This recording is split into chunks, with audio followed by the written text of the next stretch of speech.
This is Actualize Freedom, straight talk on growing clicks and conversions on Amazon FBA from people doing it every day. Now here's your host, digital marketing acrobat, Danny Kenji Carlson.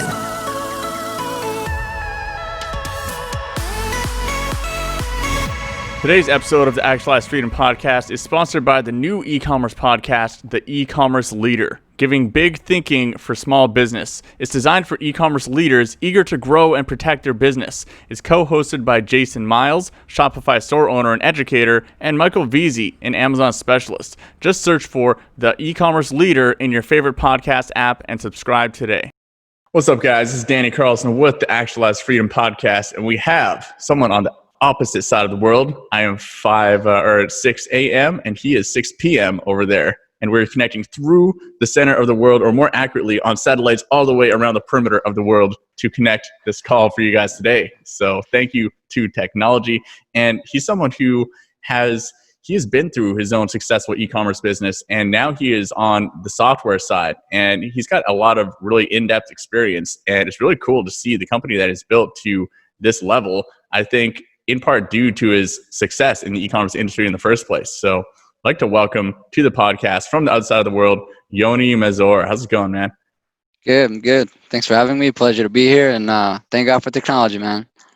Yeah, that's pretty amazing. I mean, both of us would not really have businesses without technology. Maybe I would still be a construction worker, and I don't know, maybe you'd be, I don't know. What would I'll you be a philosopher. Probably be just a philosopher or something. Yeah. That wouldn't be so bad, but probably much lower paid. So. Oh yeah, no pay at all. Awesome, man. So I want you to just dive right into your story. You have a really interesting backstory when it comes to your beginnings on Amazon. So maybe that's a good place to start. Like, how did you start out on Amazon before you're doing what you're doing now? So essentially, I was in school, university, and then I need to buy textbooks, which I did on Amazon, and I figured out that I have two ways to cash it out. I can cash it out via trade-in. I can trade in my books with Amazon, or I can just sell it on the platform. And I realized that if I sell on the platform, I get much more out of it.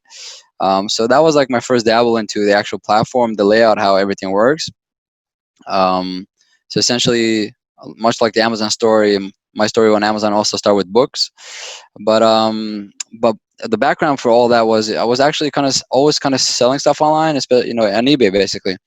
Whatever I can kind of find on eBay, or whatever bargains I used to sell it. And then so when I was in school, I also had a job, and I was selling the books on Amazon, stuff on eBay, and later on I met my partner Max. We're partners even today with GETIDA. He was doing accounting, and I was doing distribution and sales around the tri-state area, the New York area.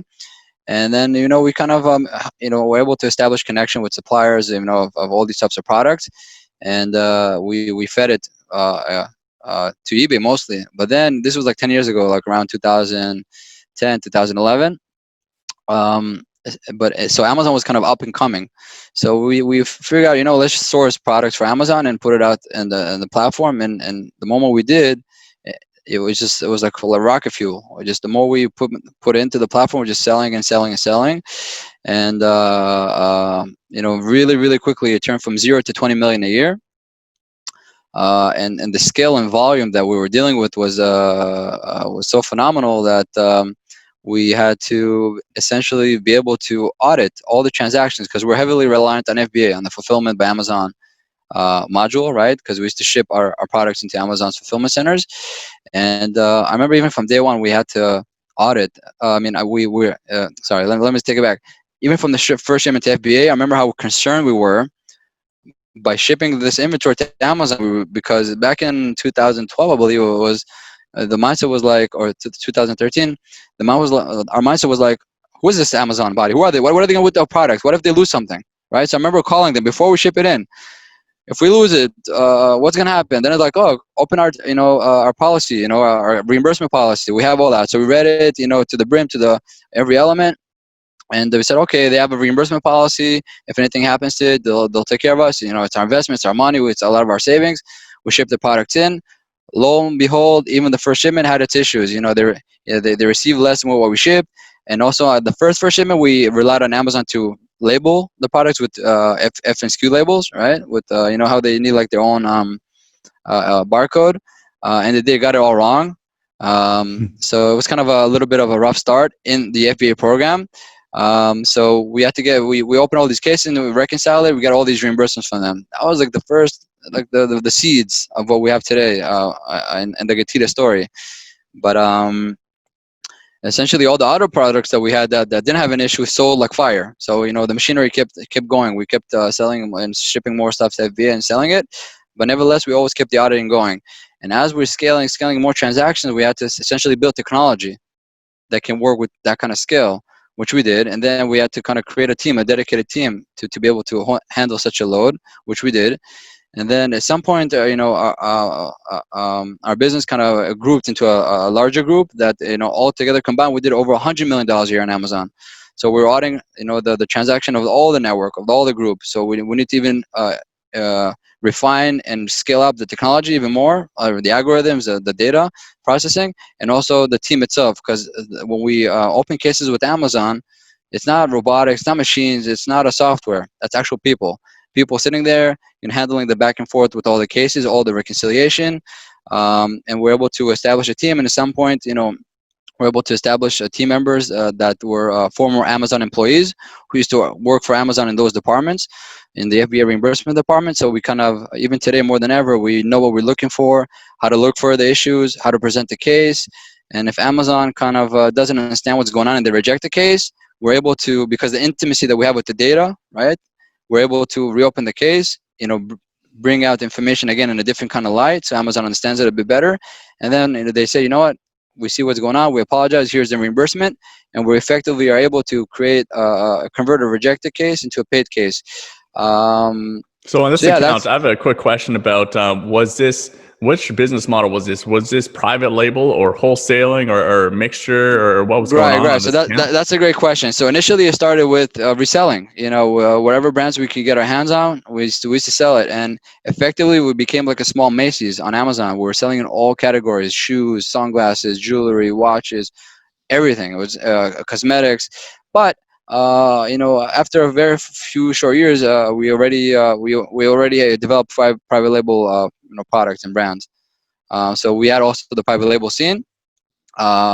Granted, it was less in volume than the reselling. So there's 2 models, right? You have the reselling where it's high volume, little margin, and the private label was, pretty much the margin was good. The volume wasn't as big, and you have all the difficulties of creating a brand, establishing a brand, and scaling that up.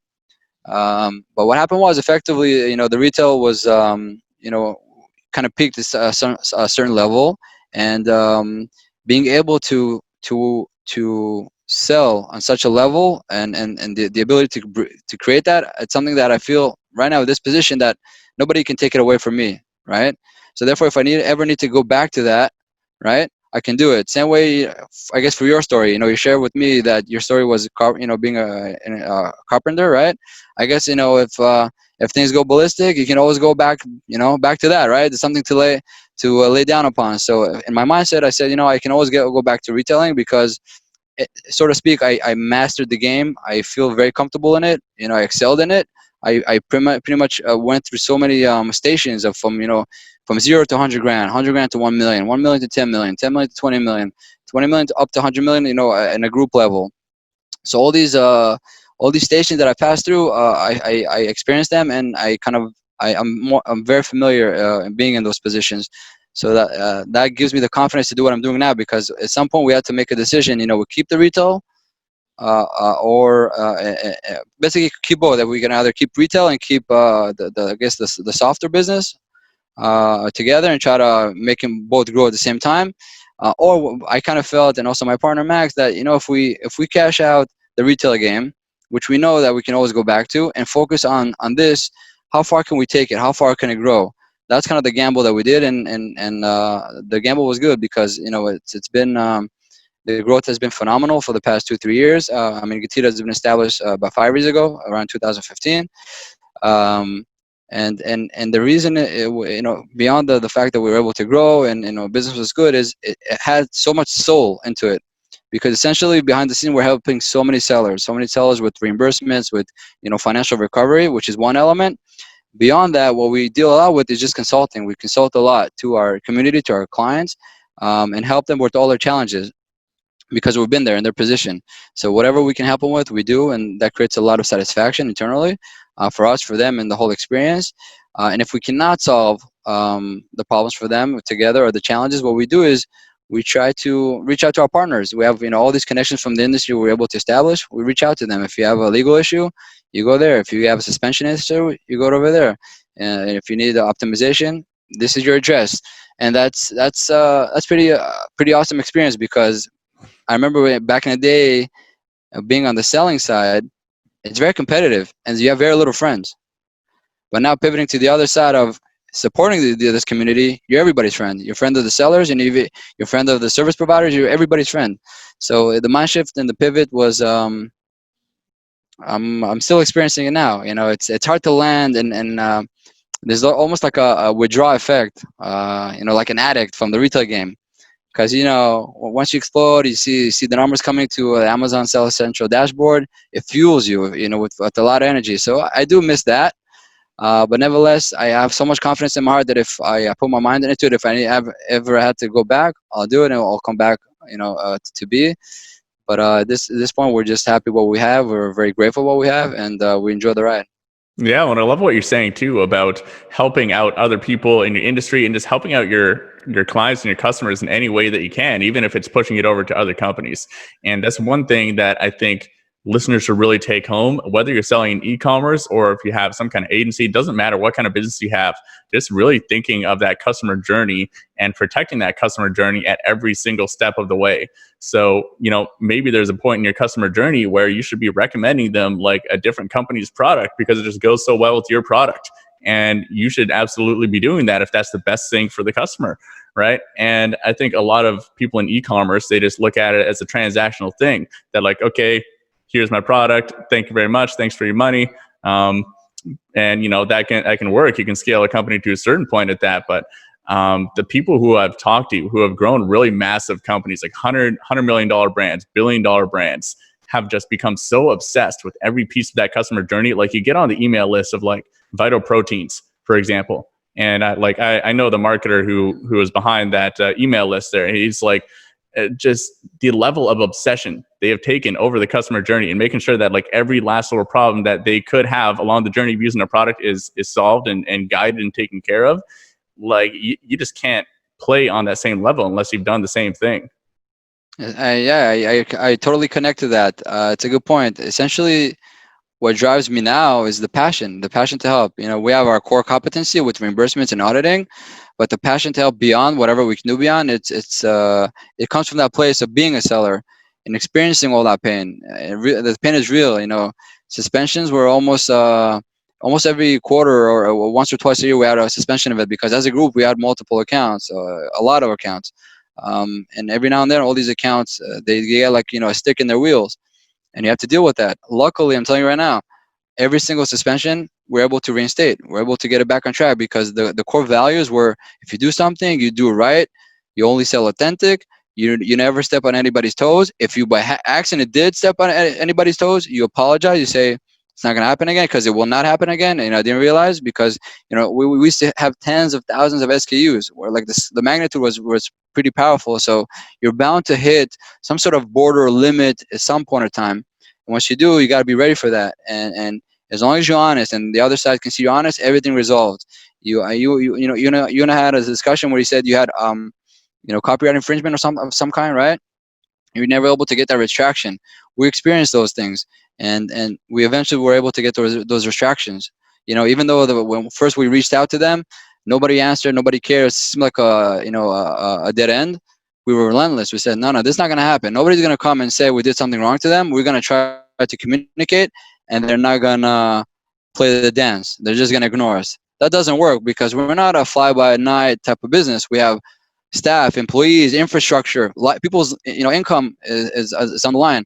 So you go to Google, you check where is this coming from, who is really the brand owner, who's the copywriter, and then you get one thread pulls the other, and you're able to finally get to a position where you can communicate your message and they hear it and say, oh, okay, you're right, here's our attraction, that's it.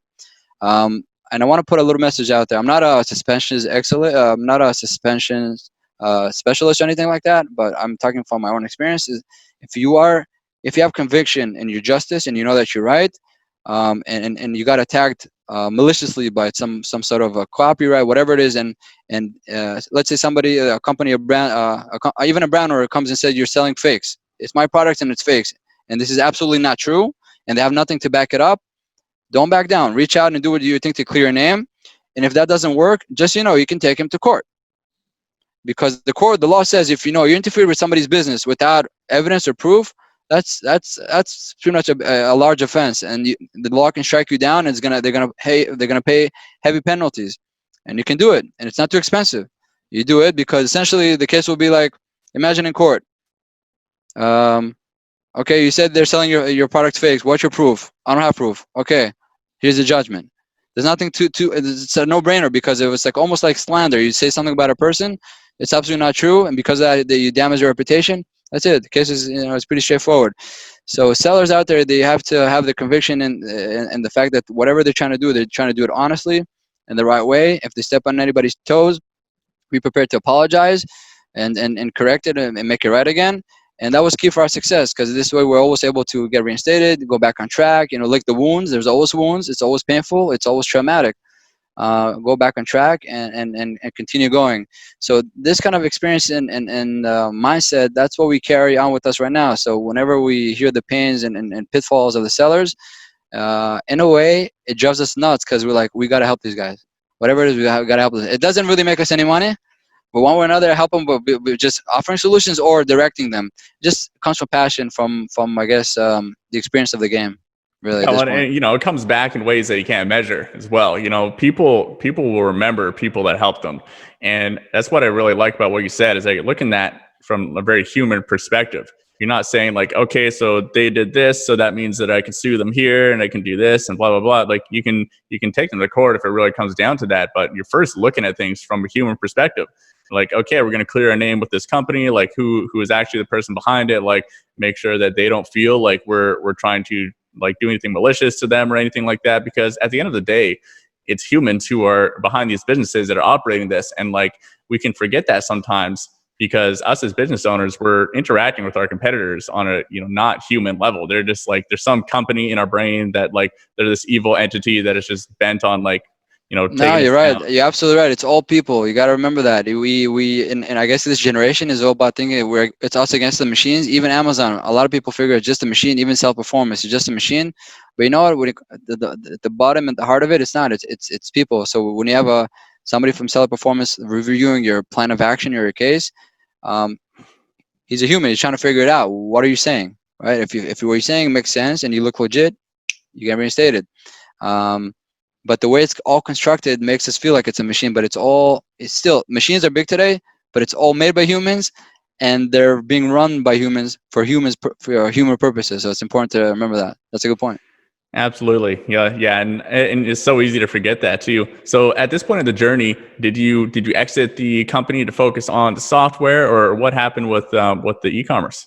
Yeah, we just cashed out. We sold the products, all the goods, and we wind it down.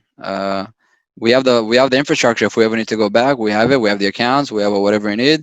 If you put some money in and a bunch of employees, it goes back on track. But at this point, there's no interest in it anymore. It's just for you, like being a carpenter, it's something that you're doing things based on those skills that you did before. You can always go back to it. But I guess once we made the pivot, and it was very, very. It was a big pivot, meaning it wasn't something to be taken lightly. We really had to make bold decisions at that point of time. But today, looking back, I can't even look back. It's marching forward full steam, and it's been a good ride. So I'm thankful for that.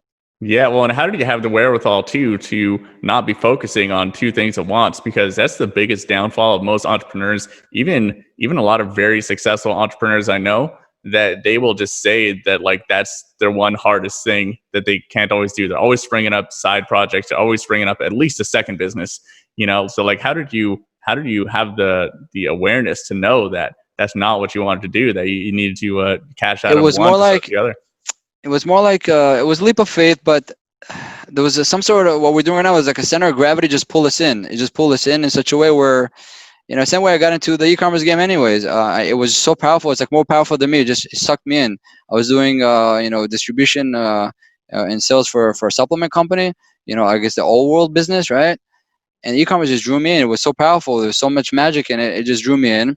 I felt like I'm peaking. I'm plateauing, so to speak.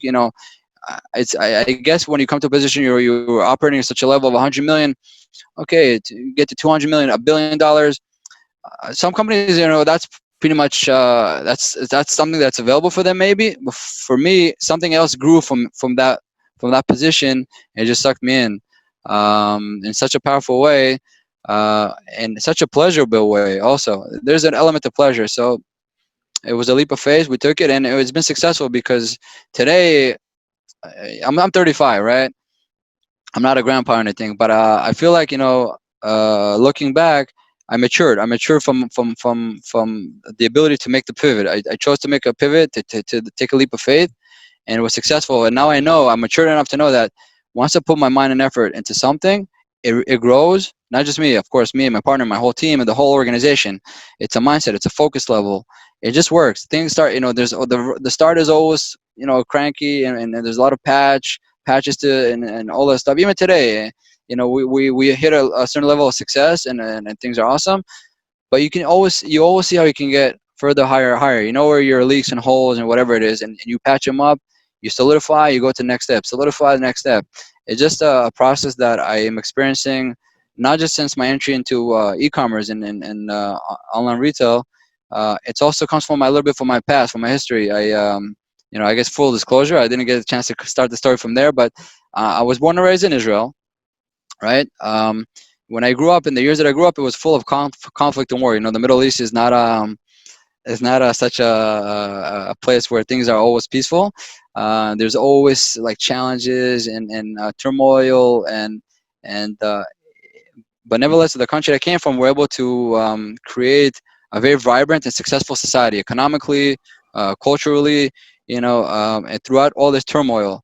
And then later on, I did 3 years of service. I served in the IDF, Israeli Defense Forces. So I became a soldier. Okay, so soldier, you start from scratch. Boot camp, right? You have the boot camp element. You don't know, you're shocked. You're into this new world. They give you a gun. They give you the shoes. They give you the whole thing. Discipline. You woke up. We did a session. You woke up today. What, 4 or 5 a.m. Right? Yeah, 4:40 a.m. Yeah, that was like a usual day in the army. I mean, I'm telling you, the only thing that I have from the army that today I look back at, I don't ever want to do again, is just to wake up at 4 a.m. every morning and clean my weapon, clean the whole world, and just start like that. It's something that today, if I wake up 8 a.m., I'm like, well, I appreciate it. I appreciate it so much. But this journey that I made, once I hit into the e-commerce world, and how I guess sometimes it can get brutal and challenge you and be really hyper dynamic, it felt very comfortable. It felt like almost a familiar position. But it was still full of war. But today I'm in a stage where it's less war, it's less fighting. It's more about communicating and cooperating. So maybe I'm experiencing what it would be like to grow up in a place like the United States, where things are more peaceful, more about cooperation, and there isn't too much of a turmoil happening all the time. But nevertheless, today we're having the COVID-19, the coronavirus.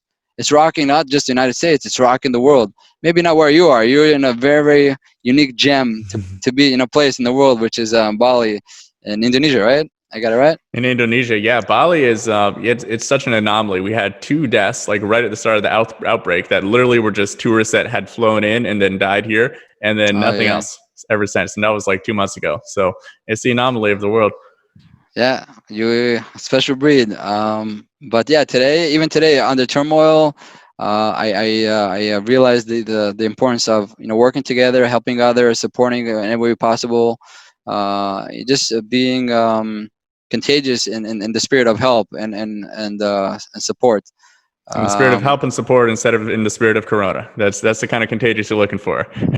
Yeah, exactly. So if something should be contagious, is the spirit and is the right spirit, having the right spirit instead of obviously the Corona does its own thing and being contagious, but the spirit of humanity will overcome this. It's just a matter of time, and that's the beauty of it. Today everybody's more concerned like when are they gonna have. when are they going to finish with the vaccine or the medication? They know it's just a matter of time. That's a great accomplishment for humanity. It's not like some sort of a plague. We don't know when it's going to end. It's going to end at some point. We have the malaria, chickenpox, all these things. Science, there's a trigger. Something's going to happen. We're going to get rid of it. I know it happens to be that a few days ago in Israel, one of the research centers over there, they had it was like a world breaking news that they were able to find they had a successful experiment in having some sort of vaccine. I believe it was a vaccine or medication. Don't catch me by the word. And it looks very promising. The first results were very, very good. And now they're going into animal testing. And then hopefully within a few months, they have either the medication or the vaccine. But, obviously they took the credit coming from Israel, but the laboratory center itself worked with a lot of cooperation from laboratories all over the world through Zoom, through all this technology. So that ability of technology communication between humans is the reason why we're going to overcome this, and it's the reason why some of us are even prospering during this pandemic. If you're selling on e-commerce on Amazon and you're the right category, you're booming, right? Amazon as a whole body is booming like crazy. So, and that's pretty much from those same elements that are booming, they're going to pull all the ones that are in the trenches out of the trenches, hopefully, and get everything back on track. Yeah, well, I 100% agree on that. And Yoni, we're at the end of our time here. If people wanted to reach out to you, and I definitely recommend that they get involved in your community in some way. I know you're all about community connections and just helping sellers as much as possible. Where can they reach out to you or kind of join that community? Yeah, so anybody can always visit us at GETIDA.com, which is getidea.com, and contact us page, chat room. We have our Facebook group. If you go to Facebook GETIDA, you'll find us there. If you need to reach out to me directly, you can email me. My email is yonim@getida.com, which is YONIM for mama, @getida.com. I'm available. I'm here to help. And even if anybody needs help with, obviously, with auditing their Amazon account for reimbursements, we're available for that. If they need any help with anything else, they're more than welcome to reach out. We'll be happy to help anybody that comes to our doorstep, hopefully virtually until the pandemic ends. Awesome, Yoni. Well, and guys, if you're looking for any of those links, I will put those in the show notes at kenjiroi.com/blog. So you can click all those links. Yoni's a very, very smart, emotionally intelligent guy. And so when you hear someone who's had his kind of success, reaching 100 million level on Amazon, and then also putting so much effort into just creating a seller community that all helps each other, then to me, that's just someone I want to be following. And so definitely check out his Facebook group. And if you haven't already, go leave a review for the podcast. You can do that on iTunes or Stitcher, or you can even go to ratethispodcast.com/AF, and it'll just open up whatever apps on your phone to leave a review. So really appreciate that if you go do that and read every single one. So thanks for joining us, guys. And until next time, go out there and kick some ass. For show notes and resources mentioned in this episode, visit kenjiroi.com.